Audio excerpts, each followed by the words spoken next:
What's up, everybody? It's the Council of Comics Film and Box Office News, episode 83? 83. We'll be back in 30 seconds.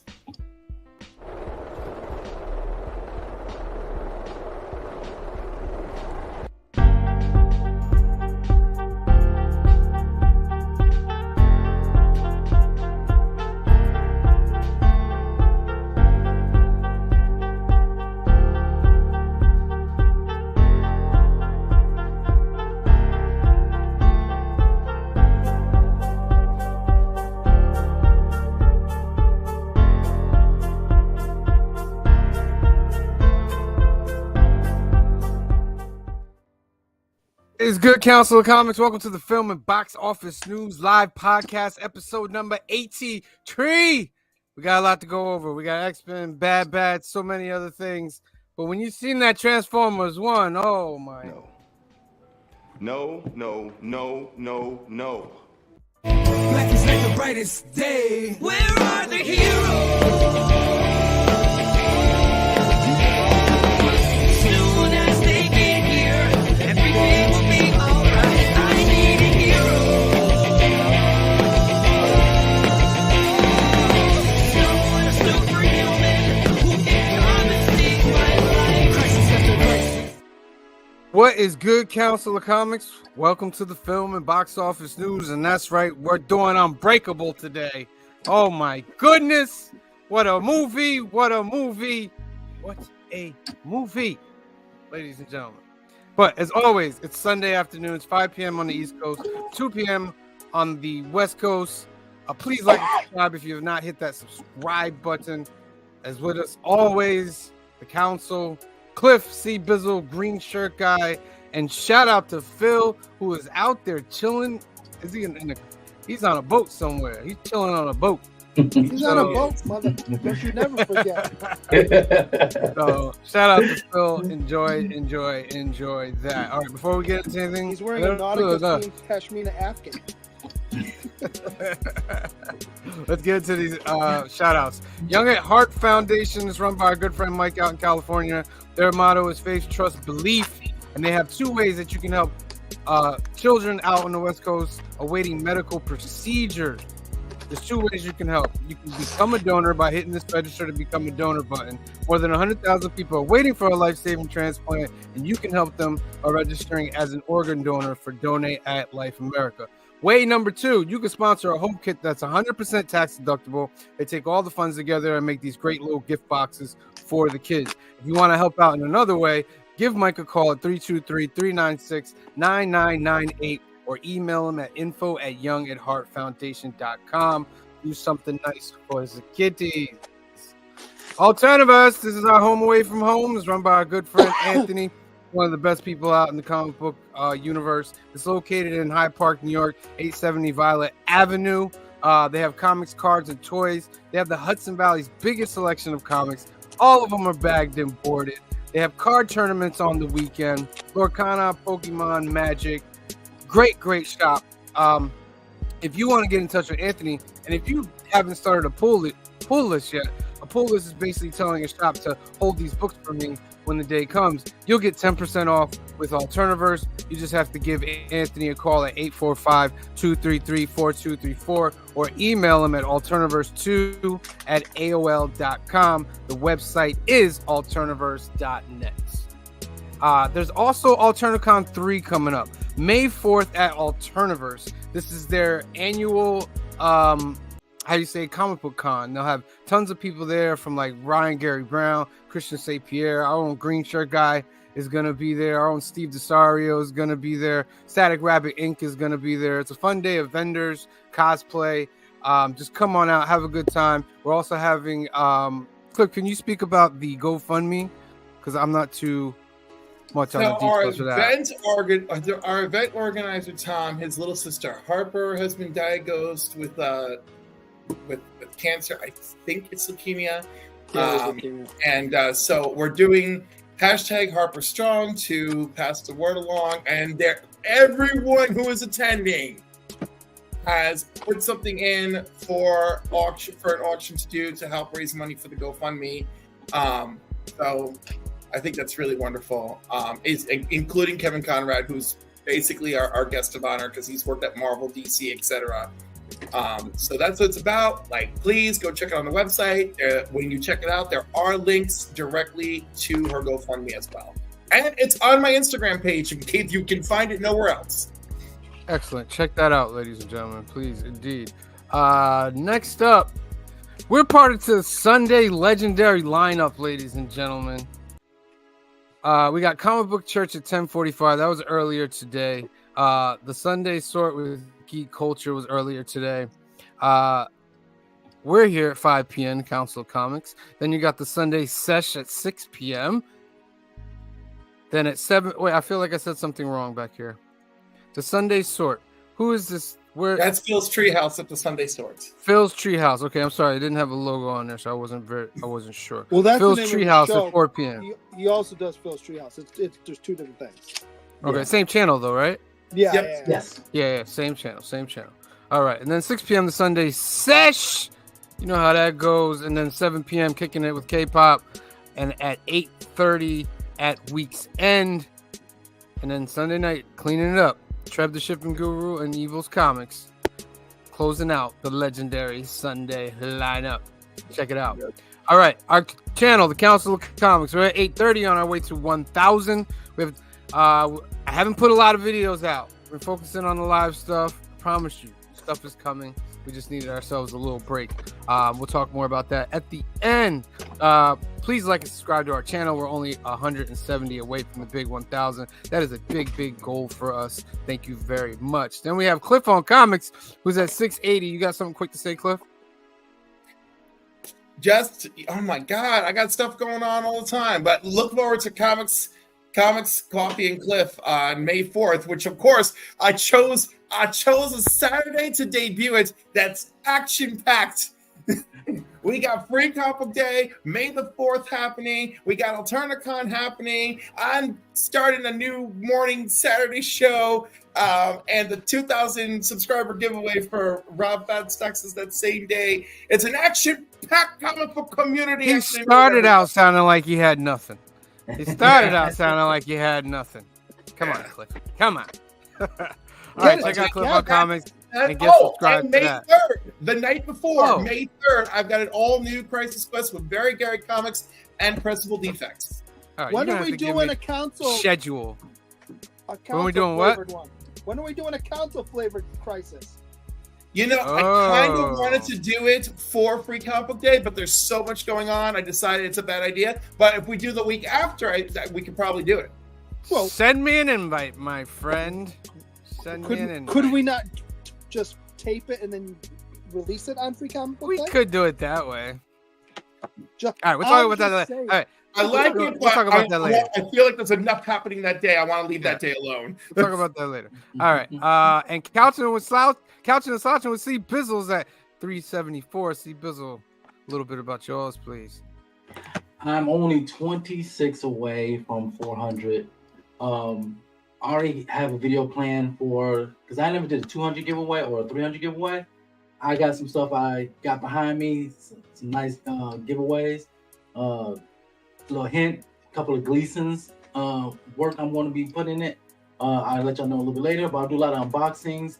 Also, you catch me tomorrow on New Keys and Hot Comics here at the council. And then Wednesday, I'll be here again for New Comic Book Day.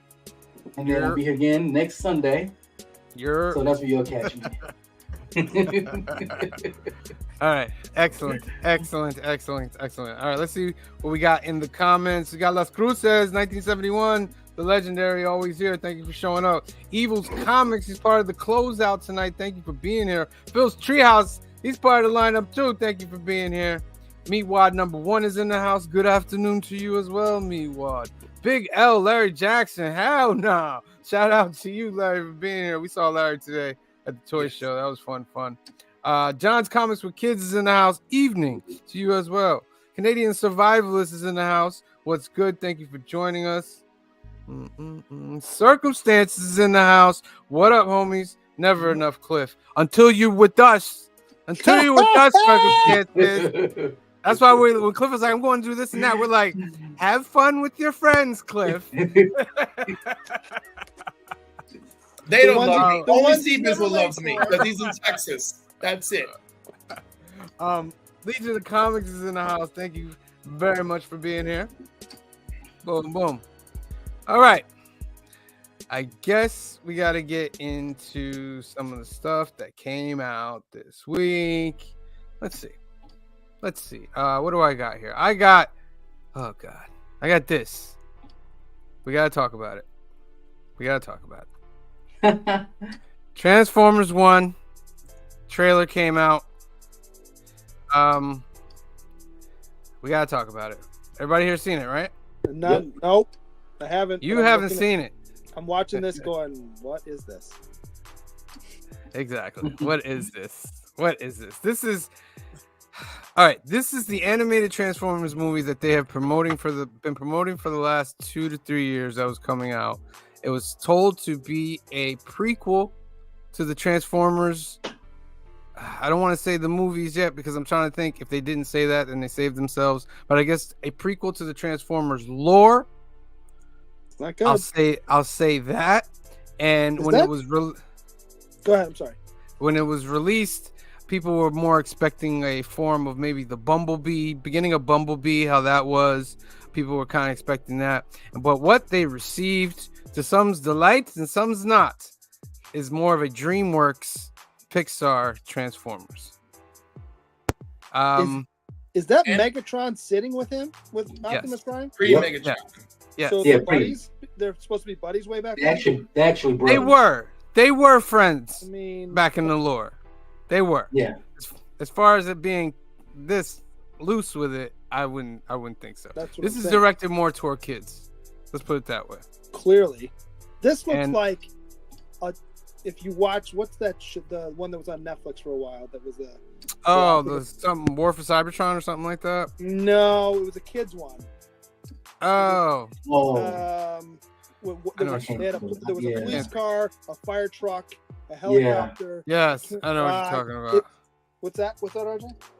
Rescue bots. This looks like Yeah. a step up Rescue from bots, Rescue Bots. yes. RJ This is like- Fleck. Just a step higher. Like this is the teenage version of Rescue Bots. It looks like to me, yeah. Yeah. but not They even got- good. Chris Hemsworth as Optimus Prime and Brian Tyree Henry as Megatron. I was okay with the Optimus Prime because it's younger. He's not Optimus Prime, he's Orion Pax. But I was a little disappointed at the voice for Megatron. I knew he was gonna say that. Yeah, I was like, no. You know what I mean? Yeah. There's no didn't- raspiness at all. Yeah, like it would have felt better if he did have that dark tone of a voice. And Well, he hasn't stuff started like that. smoking yet.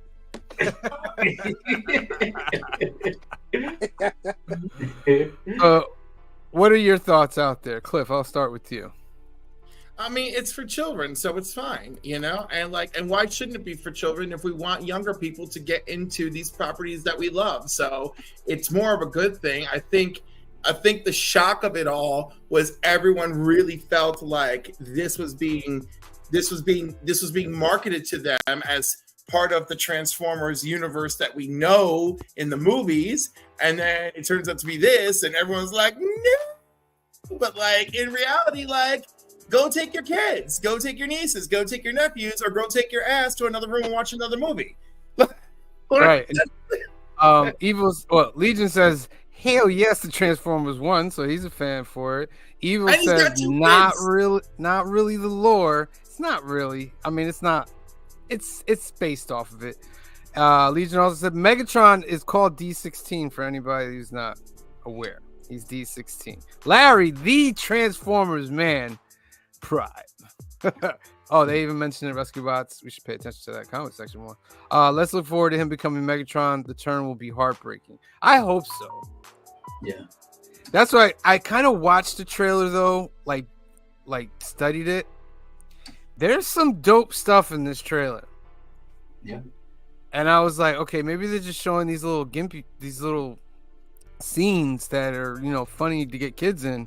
But some of the stuff, like you see Starscream on a throne for a little bit. Mhm. You see Megatron here. This thing. That's pretty deep right there. Like, are we gonna feel for the Decepticons? Like, I'm so done with that trope. Thank you. Thank Can we stop you. making good guys or bad guys misunderstood? Thank People you. can be evil, and you should not think all evil is they're just misunderstood. Exactly. 100% agree. Bobby De La Ghetto is in the house. Thank you for joining us. Legion says, literally the only original comic art I own is a page from Transformers, the Michael Bay comic even. I love the movies first and foremost. Cool. I wonder if you're excited about G.I. Joe Transformers, but that's another story for when we get more news on that. They haven't announced who's attached as the Jojo. No, Mm-mm. none I'll of tell you that who'd yet. make a great Duke, and then you're gonna give me a face. I know is John Cena. It's too big. It's okay though. They're gonna do that, especially if they bring The Rock back as. But John Cena was in the Bumblebee movie. So You'd have to change his character like that's been Duke the whole time, which you could do. you could do that. Or Duke is the son of that character. That too. All right. Anybody else got any other thoughts on this before I move on? Oh, I want to see it. It just. I'm definitely gonna go watch this. I don't know. It looks okay. I've seen, computer animation that looks much better than this, but it's not terrible. Look, it's not Transformers Paw Patrol, all right? So No, Yeah, it's not. That's not. And this is not me saying this is bad. I would expect that if they've been waiting to do this for as long as they have, it would look better than this. But it is what it is. The number one character I'm looking forward to is my favorite character of all pop culture is Soundwave. I got a whole shrine over here. Soundwave, Megatron. Yes. I don't want even Captain Wreck in the comic books, bro. Man, the only thing I don't have is the actual Soundwave Transformer. I'm gonna get that hopefully before the end of the year, but I got a lot of other stuff behind me showing my love for Soundwave. So. The only last thing, and it's just a small thing, but it's so annoying, is the fact that I don't want to see Optimus Prime's mouth with lips in any form whatsoever. Just Don't no. disagree. Yeah, you know what I mean? Like, no, that's not how we were introduced to him. We don't need it because he's become iconic with the face mask. Like, we don't need to see it. That's just him. But Well, maybe that's there'll just be, maybe there'll be Energon COVID, and then he'll have to put it on and keep it on for forever. And I love how they always like this trope of red, pink, yellow whenever they're making like groups of people, not just Transformers, but like anything. You know what I mean? They like doing that. Shout out to the Power Rangers. Next But up, it's not a green one. X-Men 97 had a new episode this week. Life, Death Part 2. What it showed is Storm getting her powers back and what she went through to get that back. Along with Forge, and then also shows the return of Professor Xavier. He was out with the Shi'ar Empire, and he basically is about to marry Lilandra. Lilandra wants to introduce him to the Empire. Empire's not having it because they look at humans. They called it the Milky Way Ghetto. I was like, wow, that's wild. Professor X wears a suit that helps him walk. When I'm like, you couldn't heal his legs. In the comic books, they made him a whole clone body, and that's what it was. I saw the perfect meme about this about 2 weeks ago. That Professor X can move all these things with his mind, but he can't move his own body. He's not. No, he's not telekinetic. Thank you. Okay, He's not telekinetic. Yeah, Jim, telekinetics is Gene's specialty. Yeah, everything he's done is inside the mind. Everything's her specialty. Can we at least admit that the garbage that they gave us in the movies where he's taking the drugs and that's why he can't do both was nonsense? Oh, yeah, that was nonsense. Yeah. Okay. Yeah. That's nonsense. No, that's not entirely nonsense. In the comics, his mutant power and his ability to walk, I do have a really bizarre link. Yeah, but like in the original right, animated series, when they get to the Savage Land and that radiation is dampening their mutant powers, he can walk. As soon as they smash the machine to fight Sinister, they get their powers back and he falls to the ground. Like this is built into Xavier's story in a weird way. I don't remember the issues that specifically cover it, but I think it's linked to his battle with his original battle with the Shadow King. There's a lot of good moments in here. Deathbirds is not having this this little relationship happening, so she's moving at every turn to like not let it happen. So she puts this ancient thing out where Xavier has to wipe his mind of all memories of where he's from on Earth, and he agrees to it, but then at the last moment backs out because he starts remembering his X-Men. And he has this moment where he says, I realized my greatest gift. And he brings them into the astral plane and he sits them at a classroom table. And I guess his greatest gift was being a teacher and teaching people. So he kind of like taught that whole council about like nations that go around just like conquering people and this and that. And it gets pretty deep. Like it's really good stuff. Really, really good stuff. Then he experiences a vision of what happened to the X-Men in previous episodes, along with visions of what might happen in the future. And he's so thrown back by it that he's like, I have to go back to my X-Men. So we know that he's not going to marry Lilandra, and Xavier is heading back at some point. That was pretty good. And then, you know, the Storm story, this was dope. How Storm got her powers back. It came to be that the gun actually did heal her. And the only thing that was holding her back was her fear. Mm-hmm. His chamber cured her. It removed the radiation. Yeah. So they go on a hunt to cure him of his demon bite, and it just, you know, strengthens the bond between these two of what they had to do. Forge knows that she can't stand dark places, so he wants to go with her anyway. But she eventually has to go into a dark place without him. She has that coming to terms moment with the adversary, and just her transformation scene. Yo, we got storm magic finally. Oh my goodness. Storm magic. You know how many people came at me with like, what happened? She got a costume and long hair. I was like, because she's magic. She comes from a lot of magic. They saw it from space. I like the fact that they showed the satellite that you could see what she was doing from space. And she transformed into the classic giant size X-Men outfit. And it was dope. And I was like, yes. Have y'all seen the memes of people showing the old Storm action figure, and now this came about, and now people are pissed? Now she got the giant size X-Men costume on now. Yeah, and she needs to keep that for a while because they need to chill out because you know the action figure is on the way. Yeah, 100%. You know we're gonna by the end of the year we're gonna have 6 more Storm action figures. John says not super happy to see Xavier returning. Magneto Beta.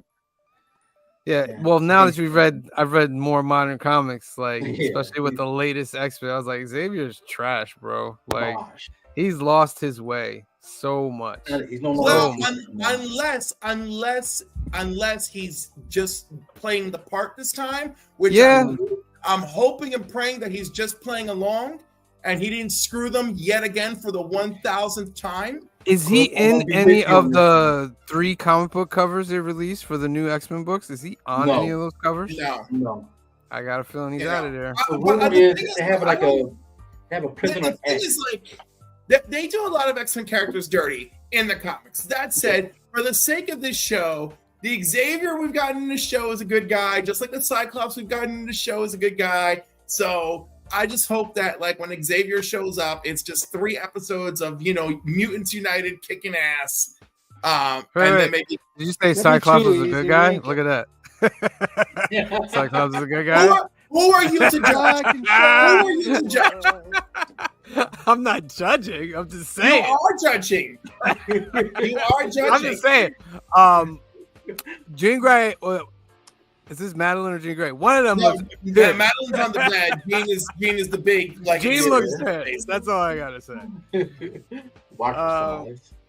But great episode. I can't wait till next week. Anybody got any last things to say about this episode? I just can't stand Xavier.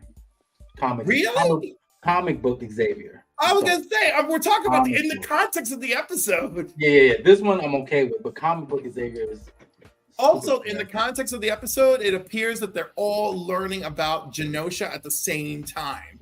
Yeah. Because he seems to learn about it psychically, and Storm seems to learn about it on the television when she's done with her adventure. Yeah. Excellent. The adversary was great. Wish we had more of that, says We John's might. Comics with Kids. Evil says you can really tell when they fired that guy that this was the worst written episode by far. Now, people, No, he's written 2 seasons already, so he wrote this one as well. Yeah. Because wasn't he the one that said that episode 8, 9, and 10 was supposed to be real big? He said Eight, 8's supposed to be worse than 5. Yeah. 8, 9, no, he said 8, 9, and 10 are supposed to be over the top. Trev the Shipping Guru was in the house. I haven't liked this show yet. I'm trying to get there. Yeah, and that scene came right after Jean kissed Wolverine. Disney promotes cheating to the 10th degree. You can't have a novella, baby, without this. People back me up. This is all over the X-Men comics. People be cheating left and right. X-Men is English novella, baby. That's what the X-Men is right there. X-Men You read is X-Men. messy AF. There's no faithfulness or loyalty in the X-Men in the comics. Sorry. I hate to break it to you.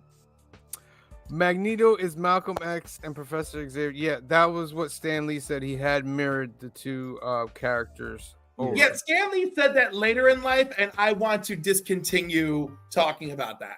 Why? Why? Because that was not in his mind when he created the original X-Men. How do you book. know? How do you know? Because, dude, that only starts coming. Those quotes start coming from him. Yeah, but wait.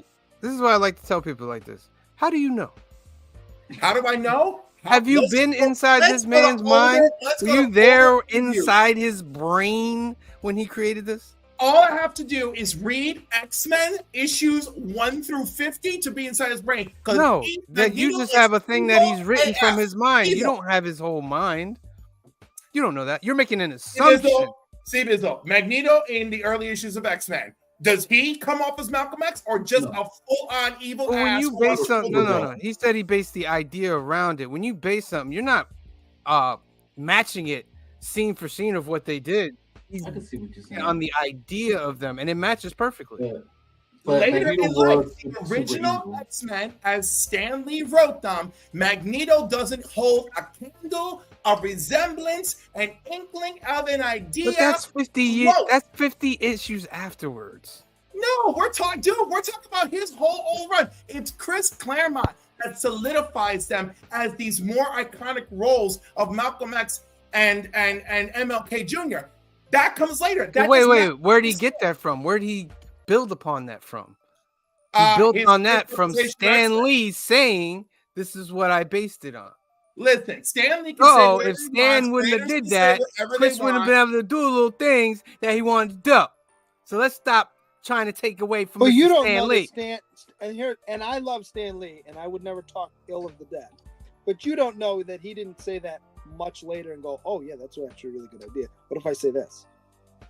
Yeah, I'm sorry. He said it. That's what I'm saying. So when you very say good. you're not in his mind, you can't say you know either. I didn't say I knew.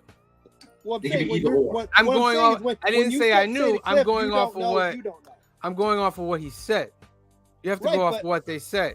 You know But what I when mean? did he say that? But it doesn't matter much when later- he said it. It's what he Yeah, but I said. can say whatever Any I other want thought years after against something that comes out. is it may be a good theory against it, but it's still an assumption because you don't know. Well, but what my point is you don't know either. Yes, So if that's something, true.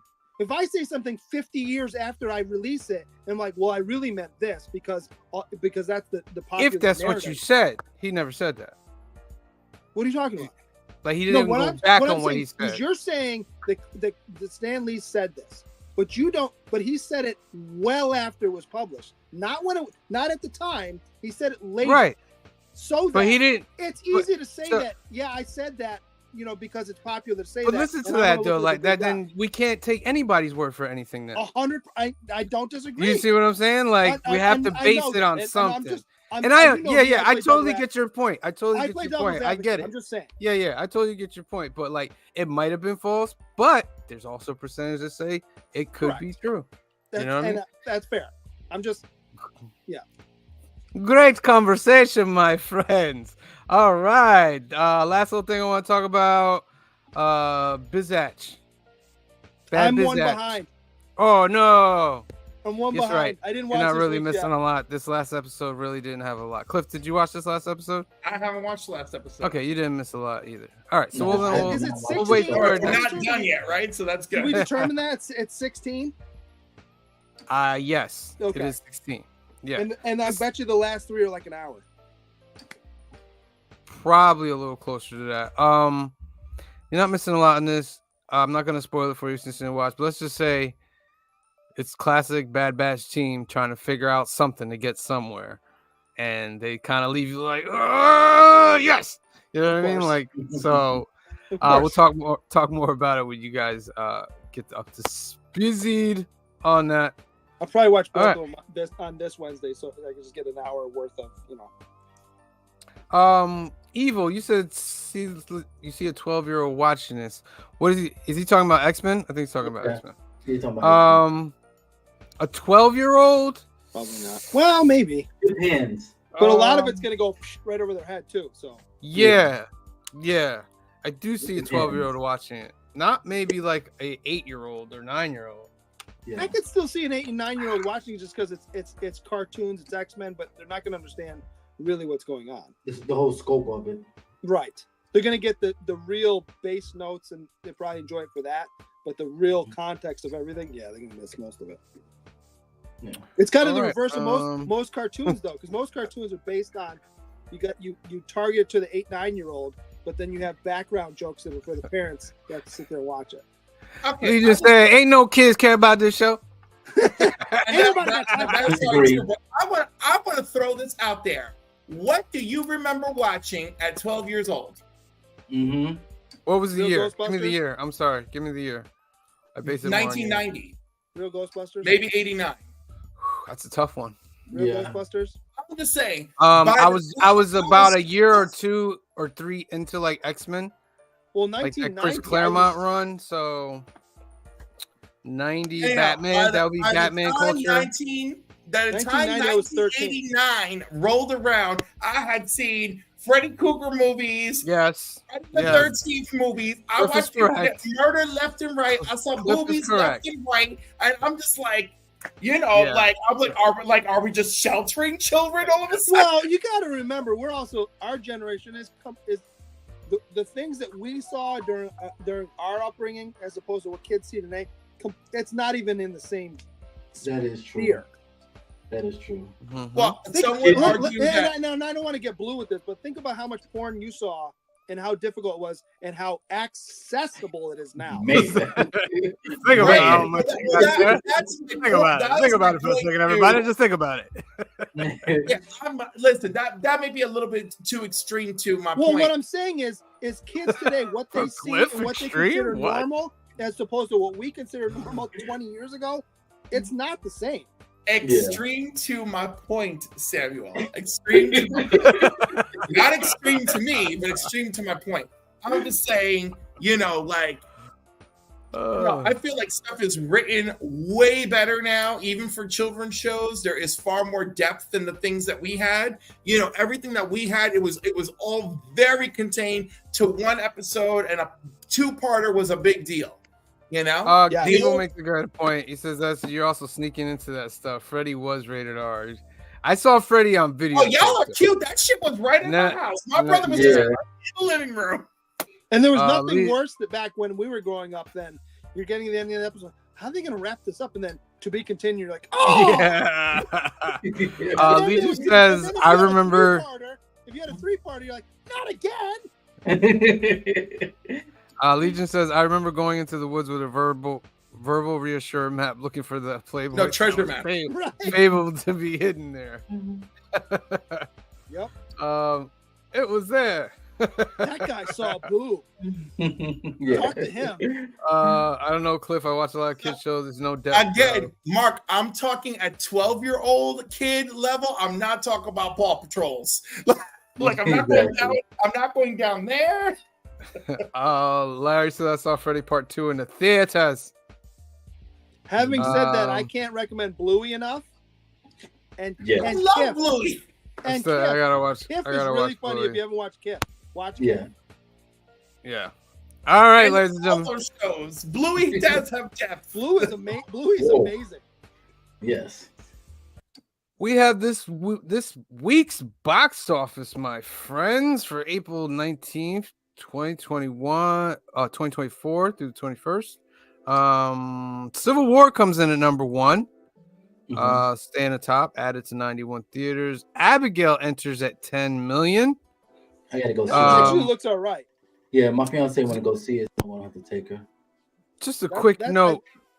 I don't This think I want is to pay the- money for it, but I do want to see it. Yeah. This is the lowest box office since President's Weekend total. So it's taken a big dive. That week before, it was about 12 weeks or so. They did about 52. This one was about 60 altogether with everybody. What do you think the reason for that is, though? It's too expensive to go to movies. Granted, I know you go to Roosevelt, it's cheap and that, but most people don't have that option. Yeah. You know what I mean? Yeah, but do you think that there aren't enough smaller theaters across the country? You think it's strictly Regal and Hoyt's and whatever the other big one is? AMC? I think you have those little theaters, but not as much as you have the big theaters. Okay. Not at all. Yeah. I think the quarantine era was a big deal, and adding 2 people not wanting it. That and the change of change in disposable income, the combination is there. You know, that's fair. I would say inflation. And then chain theaters are expensive. It's. I don't think it's any one thing. I think it's all the things. You know, some things are just not that black and white. It's just like, so you like would to go. say that the slate of movies out there is not the problem. Yeah. No. And Abigail is a comedy vampire movie. I mean, like we should really be digging into that. I don't see it as there's bad movies out there. It's for 2 people to go to an AMC theater and get food, because I'm counting the whole food and all that stuff with it. Well, that's why you eat before you go. But it's the experience, you know what I mean? Thank you. I get it, but it's the experience. You know what I mean? Like, it will cost you around 50 to 60 bucks. It cost us about 75 to 80 bucks. Damn, you know what? This is why I'm single. This is why I'm single, because a mofo will go with me and I'll be like, don't worry, baby, hold on till we get inside the theater. And then out of my pants, I'll pull out 2 cold sodas and I'm like, how did you hide that in your pants? So it's and like, then it's between... I'll be like, open your bag, and then the popcorn's hiding in the bag. Like, oh. I mean, we sneak the candy in. That's not the problem. That's my date night. My date night is I'm sneaking everything in. And if I'm feeling real good, I'll support the theater and buy the stuff. But mostly, I'm like, we got it all hidden in my bag. Don't worry about this. Yeah. You know what's funny, though? And again, you know me. Again, I like to play devil's advocate, but is it just movies, though? Because it's not like you watch, if you're still into sports, you watch sporting events and the venues aren't full. And it's way more expensive to go see one sporting event. Let me put it, for example, I went and took my sons to go see a Bills game last year, and it cost us, I'm trying to think what the tickets were like $260 a piece. And we didn't we were like way down. Do you think more people go watch sporting events or go to the movies? What's that? Do you think more people go to sporting events or go to the movies? I think it's I think it's movies, though. Because you could see yourself. I think more people go to the movies more often, but I would say per dollar they spend more on sporting events. That's correct. They might go to a sporting event and spend like what they would spend on 5 movies. Yeah. Totally correct. Yeah. But it's not like they don't go to the sporting event. They still do that too. Yeah. That goes along with tradition, and sports is just this different animal. Yeah. Because but I would say movies are too, though. You know what I mean? By the way, hold on. Let me go one step further. I keep forgetting. Regal and AMC have those $20 unlimited ticket things now. They do. So like that saves you a ton of money, and you don't miss out on new releases. That $20 monthly thing, you could go see a new release. You just can't see it in 3D. Woo! That's for people who like to go to the movies a lot, though, because there's Well, sometimes my point people is, don't go to movies for like 2 months, and then you spent $40 for this thing for 2 months. but the thing is, we had a movie going culture, right? And I think we still do. Right, and we can still keep it affordable if people want. The thing is, like, there's too many things for a family. It's too expensive nowadays. I think.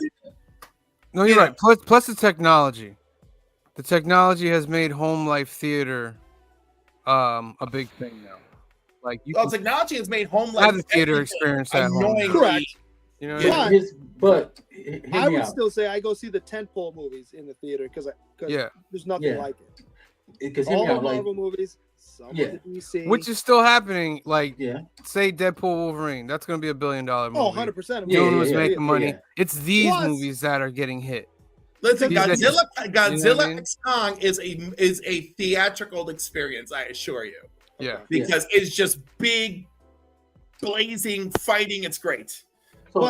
So I would say too, though. I mean, maybe we're slightly not biased, but we're gonna go see. I mean, I can't speak for all three of you, but I go see those MCU movies first couple of days because I know it's gonna get spoiled if I don't. I'm sorry. Circumstances. Let's see Bizzle talk. Oh, He's on the council of comics, ladies and gentlemen. He's got to fight his way in here. He does. So it's all about, like you said, the family experience. Like, or my case, I used to go to midnight releases for certain video games like Madden, 2K, Call of Duty, and it's just being around like-minded people that you want to be around. You can talk about the games and things like that nature. And when you go to movie theaters, like when I went to Avengers Endgame, the way the crowd reacted to certain scenes, like Captain America with the hammer and everything, it's fun to be around that. But like you said, these type of movies, it's not the same as those. So I'm done talking now. Hashtag. I remember the Madden releases. I don't go anymore. I don't go anymore. They changed the game, but a ton, enough. I mean, listen, video games are bigger than anything we're talking about here. Video games is the biggest thing in entertainment. Yeah, but you know what's funny though is I don't know if there's as much with release parties with that because a lot of you can download them now. Right, you don't even have to go out. I'm just talking about money wise, the numbers. Nothing's beating video games. Absolutely. Nothing at all. All right, let's just read this real quick and then we'll move on. Godzilla vs. Kong still at number 3, pulled in about 9 million, only dropped about 40%. That's cool. The Ministry of Gentlemanly Warfare is used at I want to see. That's a Guy Ritchie, right? 9 million. Yeah, Henry Cavill's in this, I believe. Oh my God, it's filled with all my favorite sexy men. There are 3 sexy Henrys in that movie for me alone. I forgot about that trailer. Yeah.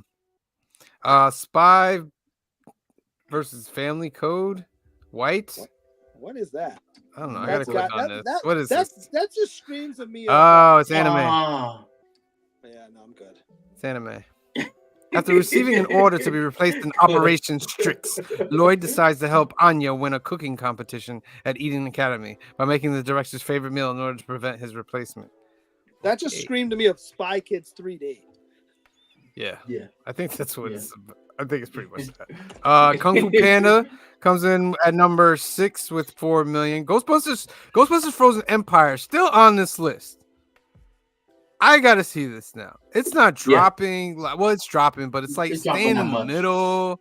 You know what I mean? So it's got to be something. Dune Part 2 still in there. I was excited because I watched a video about Dune. What's Dune's total? Oh, right there. I just want to know how far we're 695 million. Yeah. Man, 750. We're thinking it's gonna get. Could make 7. It could make 7. Oh, I don't know about 750. It'll get 7. Yeah, I don't know about 750. 4 this week. Mm-hmm. Yeah, 750 maybe. It's got to stay in the theaters though. The last one I saw was Dune in 1980s. Get a jump because there is the 80s Dune. Yeah, that's the last time I watched Dune. Oh, you got to see these new ones. They're good. Yeah. I can't. I mean, here's the thing. 80s Dune. I remember watching, going, "What is this? This is well done. This is really well done." It's a time commitment. I will say that, but it's well done. Okay. Hey, I'm a Lord of the Rings fan. Time Oh, commitment. No, hey, so then you're with me. Then. You're with me then. I watch those all the time. And people Yes. we watched the extended ones, Yes. and I was all for it. I was always that in the Hobbit. Yes. For those of you that don't know, there is a Dune television show coming out on HBO Max at the end of this year. It's called Really? Dune Prophecy, and it takes place 10,000 years before the first Dune movie. So And it's going to talk about the origins of the Bene Gesserit. No, I was gonna say and it's how the witches.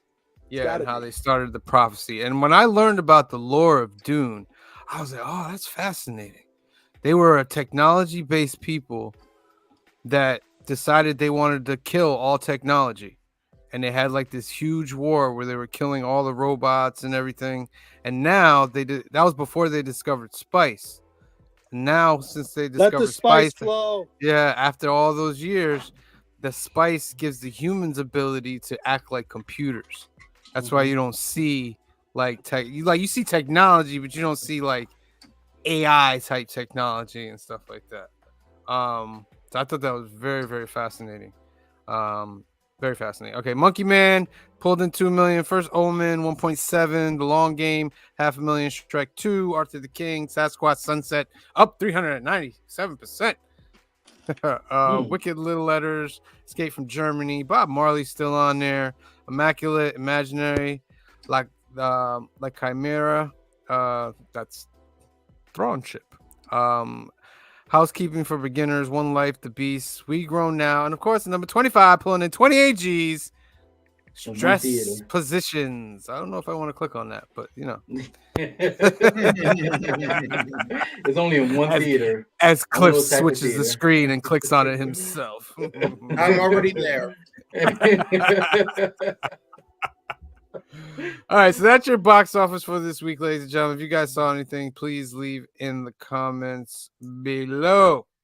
All right, your homework for last week, ladies and gentlemen, your homework indeed was Cliff's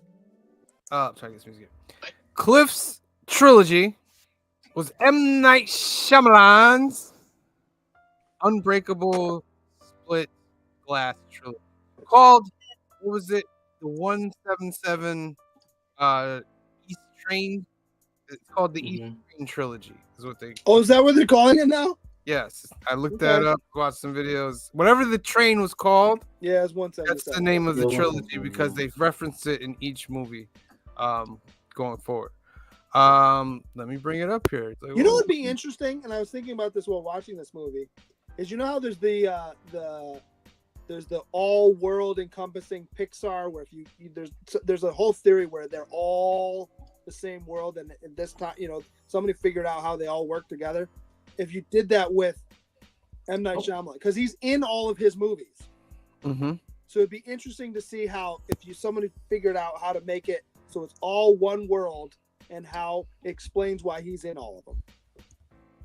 Did you know that M. Night Shyamalan was the writer for Stuart Little? I didn't, but that yes, I did know that. Yeah, I just found that out. Listen, the dude's talented, although he has unfortunately been dragged into things that have not made use of that talent, or that talent was terribly executed. Well, that's the thing, a list. Is not all of his movies are great, but even his bad ones are like, it's okay, it's watchable. No, I can't say that. I disagree. I mean, I didn't love Signs, but it's watchable. No, it's not Signs. It's Avatar: The Airbender. Yeah, but MTV is the real villain in that story, and I feel terrible because to this day, even with the knowledge that MTV is the real villain, he still takes the hit most of the time for that movie. Also, the Lady in the Lake, The Village. Oh no. Oh, The Village, dude. No, The Village. The Village disappointed me. I thought right The Happening. The Happening was disappointing. He's half and half. He's like you don't know. Yeah. You don't know what you're gonna get. You could get a great movie. You could get a dud. But this one. This movie right here. I gotta be honest with you.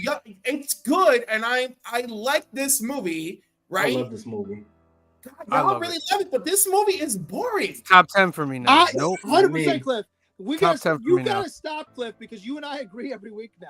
Yeah. No, I this I'm was just not wondering. boring. This Yeah. movie was not Not boring boring. to me I at like all. this movie, but Same. my point is, it's paced really slow. It is very slow. That's my only complaint. You know, There's so long lovely. stretches of nothing. yeah, I like right, that. exactly. It's because the pacing is crazy, but that's Same not here. to say I don't enjoy it. But this is not a movie that I'm throwing on all the time. Now, when this movie starts, they put this thing. Is this before true? This is Um, it's pretty accurate. from around 2000. There are 35 pages and 124 illustrations in the average comic book. A single issue ranges in price from $1. Remember those days to That's over what- $140,000. The one that threw me is the last one, with average comic collector owned 3,300. I weigh way more than that, but like Me the too. average comic collector, I'm not an average comic collector. I'm way above that. This like was 3 times. this was 24 years ago. I haven't done my True. inventory in a while, but last time Yeah, I checked, this was I 24 I was years close ago, to though. 10,000. Yeah, I'm almost at 11. 10,000. Stop it, Green Shirt Guy. Yeah. I'm at I'm around. probably well over that now, but it's been a I'm, while. I'm close to like 11,000 right now. 172,000 comics are sold in the U.S. every day. Over 62,780,000 each year. The average comic collector owns 3,000 and will spend approximately 1 year of his or her life reading them. I thought that was very, very good. That was deep. Yeah. That was mad good. Especially that last one. Yeah. There are so many Easter eggs and things in this movie that you can. Oh my goodness, the way it's shot. For instance, in the beginning of the movie, when Glass is being born. Yeah. It's on a mirror. It's on the glass. Yeah. Because it's when they move in, you see that it's a mirror that they're looking at. When you'll see a lot of different shots of just them either looking on the TV screen at the glass or they're in the glass. It's just it's so many things. Specifically, like this one right here, where I upside love this shot. Yeah, 100%. Yeah. there are a dozen upside down shots in this movie done specifically. When the little girl is looking at him in the beginning, upside down. Well, how about And when then his his son's son's watching the TV? upside down, and then when Glass falls down the steps, he sees the gun upside down, and then when he's lifting the weights, his son comes from the upside down to look over at him. Before that, his son's watching TV, laying on the couch upside down, watching and flicking his upside down. Yeah. And then he flips over when he sees the train. Yeah. So this is basically a story of supposedly in the world there are people who are at the opposite spectrums of whether to be totally sick and brittle or be super strong and not. Glass, that's his body. Like his body was born broken and everything. So his whole life is super brittle. So he's made it his. He said there has to be somebody on the other side who's super strong. And he was studying all these natural disasters that happened. And he was waiting for the line, sole survivor of these things. And he finally sees one for this character right here. And he goes try to find him and talk to him. There are no major superhero fighting scenes in this. None. So this was probably made on a relatively low budget. This movie, super low budget. Yeah, you know what I mean? Because there's really no special effects. There's nothing like that. And he was able to tell the story of how a guy realized he had superpowers. I have a question. Do you think this movie was carried by The Sixth Sense? Yes. Oh yeah. I'm saying that again. Do you think this movie was carried by the movie Sixth Sense? You mean like? Do you think people saw this because they saw The Sixth Sense? Correct. Because you got the same main actor. I think to some degree, a lot of directors do that. But any movie by the same director, a lot of times is the next one is carried by whatever the last one was. So if the last one's a dud, you'll see a dip. But if the last one was well received, it's gonna, the box office is gonna be higher. Because the way that The Sixth Sense had a twist at the end, and then this one had a twist at the end, you think people watch this film hoping that this one has the same type of twist as The Sixth Sense had? When you go into M Night, you're looking for a twist. Well, you expect one, 100%. You expect one, yeah. Almost like if you go to a Marvel movie, you want to stay to after the credits. Yes. Yeah. I really love this movie. I didn't like how it ended. Just because I didn't mind it. It wasn't the same. I don't know how to explain it. Like, I love the whole That's movie. the part that I actually but just liked. that ending, it was like, and then it ended. I was like, Yeah. I liked up until the pause with the text on the screen. That bothered me. Yeah. The text on the screen bothered me. If you don't give me the text, that's what bothered me right there. And then I realized, wait a minute, they already had the major fight scene in the apartment. That was the major scene. Yeah. You know what I mean? I was like, oh, okay. All right, so guys, let's hear some stuff about this real quick. The shot where he's talking to the doctor, and the doctor is one of my favorite actors, who was had a big role in House of Cards, if you remember, if anybody watched that. With the shot where it's him talking to the doctor, but in the extreme foreground is the other semi-survivor. And then they're talking, and all of a sudden the blood. The red, the blood. So well done. I was like, that's genius. Yeah, definitely. I like this scene when his son looks up to him. He's like, I'm just a regular human being. And he's just like, why do you keep saying that? Like, you're totally not. Like, no, you know where they're adjusting weights in the basement. He goes, how much was that? He goes, I put more on, Dad. I put more on. Yeah. This is really dangerous. Don't do this. In fact, back up. Yeah. But the way they shot that was cool because he thought he was taking it off, and all you saw was the kid walking back and forth. Right. Yeah. You hear the weight, but you don't see him putting it on and stuff. And he's like, well, I put it on. Yo, I thought it was funny because then when you look at it, not only is all the weight on, there's paint cans on the end too. Yeah. How about we never fully get an explanation as to why him and the wife are, separated, as it were? Yeah, but they still live in the house. Yeah, but it's separate bedrooms. What did I learned something from that, from like behind the scenes. There was a moment that he had where he had a nightmare or something. And for some reason, he couldn't find solace in anything. It wasn't his wife. It was in nothing. I don't know if they mentioned in the movie, but that was like that. And that's why they stay that's filmed. Every time you see them in the beginning, you see them in separate rooms, or separate halls.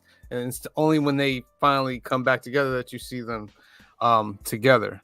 But it has to do also with the car accident.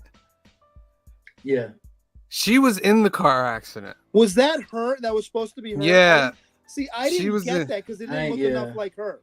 And you could tell it was him because I don't know how they did that, because that was well before CG is what it is now. Yeah. That was her, and he faked being hurt because he loved her so much because she hated football.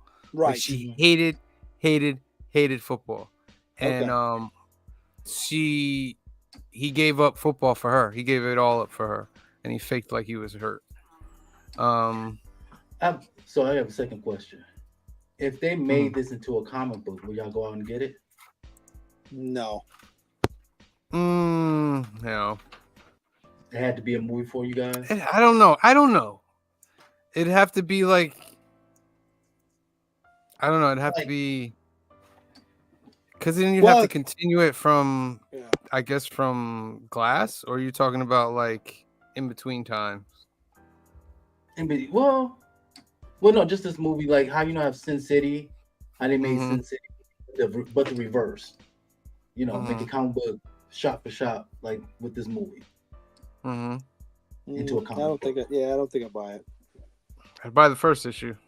The part that bothered me too, and as a comic book collector too, was the scene where Glass is in the shop, acting like a zombie, and the guy's like, "Well, I'm gonna push you outside because I gotta get something to eat," and he keeps knocking on with the comics. I'm like, "Look, dude, I understand. Dude, these aren't ball books, but like, Come on. Yeah, but still. Right? Yeah, You that's gotta annoying. Stop doing that.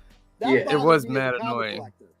Yeah. Yeah, I agree. it did its job, I think, because I was like, oh, I can't stand this dude right You now. gotta stop What's he doing doing?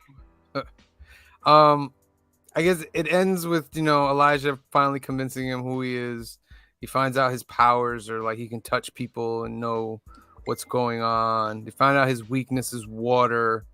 I think that's everybody's weakness. That's why I was like, water, like drowning. I think everybody drowns, can Oh, yeah. drown. Right, So but that's he's near invulnerable to absolutely everything, you know. But remember, he was 5 minutes at the bottom of the pool.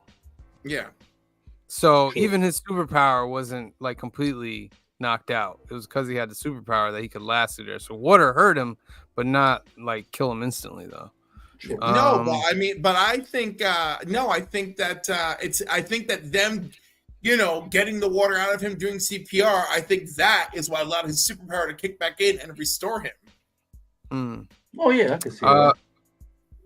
He eventually trying to test out his powers, comes upon a kidnapper that's kidnapping people. He goes to the house, sees that the kids are there and stuff, and he kind of like fights the guy. The guy throws him in a pool over a cliff thing, Right. and no pun intended, cliff. But and he's drowning, and the kids save him when they stick the little pipe through, and he comes up, and he has that moment, that epic moment where he's standing up, and then he goes fights the guy, and he kills the guy, he saves the kids, and then I like the scene with his son when they're sitting at the table, and the son sees the news article of what happened. Yeah. With the And he Alex looks at him. Ross art He on looks it. at me and is like, "You were right. You were right. You were right." Well, he didn't say anything. He just goes, Yeah. No, Yeah. he doesn't say it, but he moves his lips. He says, "You were right." right. And then he's like, "Shh," like that. And the kid's relief was incredible. The part that got me with that though was, I mean, it is what it is. Obviously, we're gonna show the worst of the worst, but like, you let the rapist go.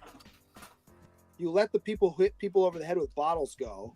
Mhm. And what was the other one? There was one before that. It was like 3 before you get to the kidnapper. I'm like, I think the reason he just let them go is because these were not people that he could Yeah. capture and prove anything. Like saving those kids was like no one's going to question that. yeah, but he doesn't know the kids are there at the time. He just knows that. he No, killed the other but guy. his psychometry, or what is it called? Psychometry? Like Yeah. it gave him enough that he's like, I think this is the one I have to follow. Everything else looked like it was a past occurrence. That dude gave him the vibe that like, oh, this is an active problem here. And how ridiculous it is that the guy. I got the feeling the guy had escaped from prison and had just gotten out of prison. Mhm. Because that's why he's got that orange jumpsuit. You're still Yeah. wearing that? Like, Facts. how ridiculous is that? Facts. Well, I don't think it was intentionally the orange jumpsuit. I just think he was trying to do things with color in this movie. Yeah. So our hero was green, our villain was purple, and then this villain that we're going to test him against, we're just using coincidentally orange because he's a criminal. But I don't think it was like he was literally wearing the jumpsuit. I think that was a directorial visual thing for the audience. Okay.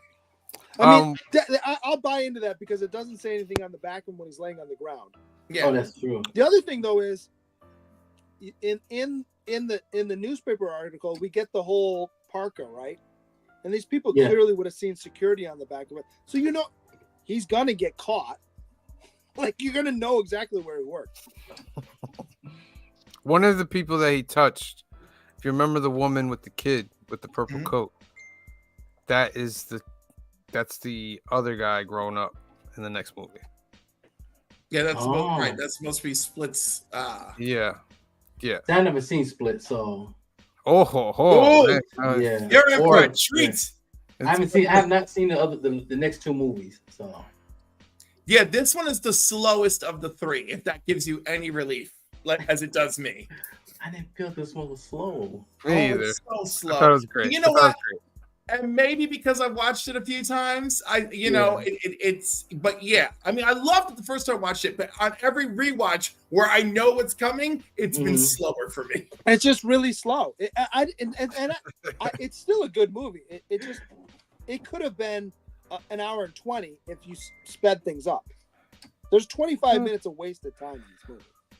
No, definitely not. 100%. Not Where my conversations opinion. are just drawn out for no It's done on reason. purpose. Everything's done on purpose in it this doesn't movie. build the tension where he's chasing that dude with the gun for 10 minutes. Come on. It was Like, 10 he could- minutes. Like It was 10 minutes. that scene's 10 minutes long. It might have felt Oh, 10 yeah? minutes to you, but it's not 10 minutes. It's 10 minutes long. It's 10 minutes You- long. No, it's not. From- With him Yeah, hunting him after go that back to guy, stadium. it's not That's 10 fact. minutes. From him It at the is. stadium to It's him not. laying upside down is 10 minutes. Really? No, it is not 10 It didn't minutes. feel like it to me. Yeah. Yeah. It may have felt like when you were watching it, but time-wise, it wasn't. All right. Yeah. Let's give our notes because we gotta get out of here. Cliff, you're up first. All right. Score, please. So I still give this movie an 8.5. My only gripe with this film is that it's slow, and that's it. Everything else I enjoy.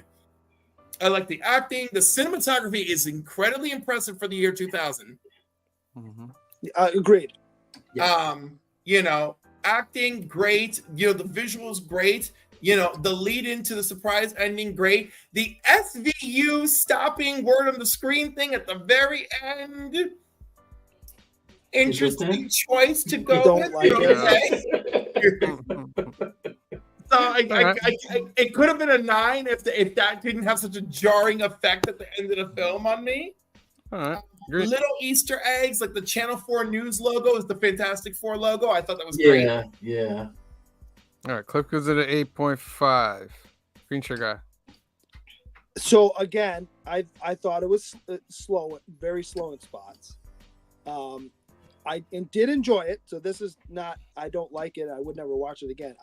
I think it was slow in spots, and the wanton disregard for comics. Being a comic book movie, and especially at the time, being a comic book movie the only scene in a comic book store, the wanton disregard for comics.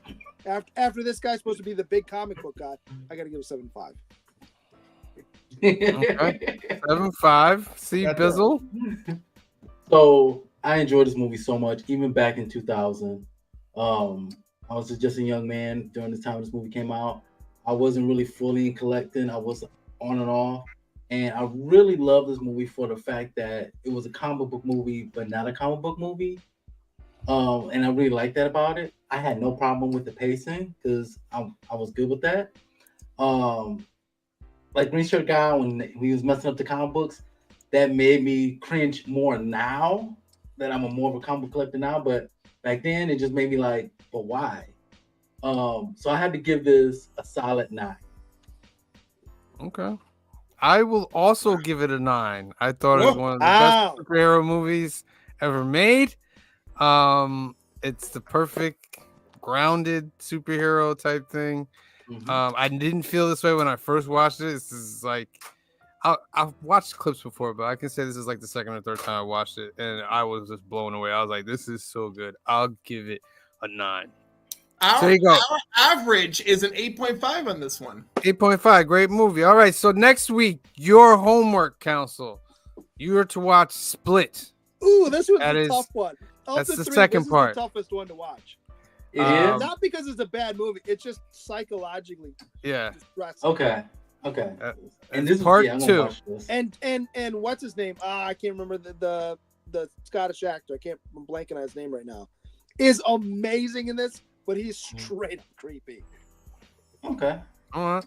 So Yeah. make sure you watch Split Part 2. James on Max what, is trilogy. amazing. And that will be next week, ladies and gentlemen. Tomorrow, make sure you tune in for the New Keys and Hot Comics of the Week live podcast at 8 p.m. You get a chance to win our monthly giveaway, which is valued at over $300. So make sure you tune in at 8 p.m. so you can get a chance to win a duck. I know everybody's excited about that. And then on Wednesday, we got New Comic Book Day Live, episode number 95, live at 8 p.m. We switched over last week to the live mode. We're continuing it for this week. I'm going to see Bizzle's picture up in there somewhere. Don't worry. They'll be in there. Make sure you tune in at 8 p.m. We're doing everything we did pre-recorded, but just live. All right. Nothing else we have to promote, right? That is it. Oh, yes, there is something else. I'm so sorry. The Sunday night lineup continues after us, my friend, at 6 p.m. The Sunday sesh is going on. So as soon as you get out of here, go over to the Sunday sesh and chill out with them. And then at 7 p.m., kicking it with K-Pop, Smokes the Fox. At 8:30 at week's end. And then closing it out is Trev, the Shipping Guru, and Evil. It says 9 on the card, but 10. Well, it's 9 Central Time. There you go. Yeah, 9 Central. yeah. My apologies. So go check them out as well. Let's just give a shout out to everybody in these comments that's been here tonight, because we had a lot of people tuning in tonight, and I'm always happy about people tuning in. Dun, dun, dun, dun, dun. Put this music a little bit. All right. From the top, Las Cruces 1971 was here. Thank you for being here. Evil's Comics was here. Thank you for being here. Phil's Treehouse was in the house. Thank you for being here. Big L Larry Jackson was in the house. Thank you for being here. Meat Wad #1 was in the house. Thank you for being here. Meat Wad. Great name, right? John's Comics with Kids was in the house. Thank you for being here. The Canadian Survivalist was in the house. Thank you for being here. Circumstances in the house. Thank you for joining us tonight. Did I say Legion of Comics? I'll say it again. Legion of Comics was in the house. Thank you very much. As we go down the list, Bobby De La Ghetto was in the house. Thank you for joining us tonight. Going down. Trev, the Shipping Guru. Of course, he'll be on tonight doing the closeout for the Sunday lineup. Shout out to Trev for being on tonight. Mellow Dope Live was in the house. Thank you for joining us tonight. Kenneth Bird. Shout out to Kenneth Bird. Nothing but love, my friend. Thank you for being here tonight. Comic Cap Collectibles. Thank you for being here tonight. Dun, dun, dun. Almost there. Geek Out with Roscoe's in the house. He's part of that. And then also, he didn't make the announcement yet, right? For Monday? Nope. Okay, so I'm not gonna mention it yet. Who else is in the house tonight? Christina Payne is in the house tonight. Thank you for joining us, Christina. All right, guys, so that's our show. Make sure you tune in tomorrow night, 8 p.m. for New Keys and Hot Comics of the Week. All right? And make sure you do your homework for next Sunday. It'll be Split, Part 2 of the Unbreakable trilogy. So, for myself, for Cliff, for C Bizzle, for a green shirt guy, for Phil chilling on a boat somewhere, I'm on a boat. and the rest of the Council of Comics, we love you. Thank you for watching, and we'll see you next time. Please remember to like and subscribe. Peace. Black is like the brightest day. Where are the heroes?